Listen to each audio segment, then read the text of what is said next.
Hey there, in this video, I'm starting a brand new project. I'm building a web app that reads your Netflix data from a CSV file and turns it into a kind of year in review, showing you things like how much you watched, your favorite genres, and more. But that's just the beginning. The bigger idea is to also let users connect smartwatch data like sleep patterns, heart rate, or stress levels, and combine that with their streaming habits.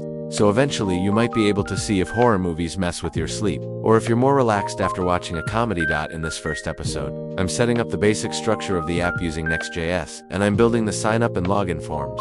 You'll do coding in a short time lapse. Right now, the project is called Statflix, but if you have any better name ideas or suggestions for features, feel free to drop them in the comments. I'm totally open to feedback. Alright, let's get started.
Thanks for watching. This is just the beginning of the project, and I'm really excited to see where it goes. If you enjoyed the video or found the idea interesting, feel free to leave a like or even subscribe. There's a lot more coming. And again, if you have any name ideas, feedback, or cool feature suggestions, drop them in the comments. I'd love to hear what you think. See you in the next part, and until then, happy coding.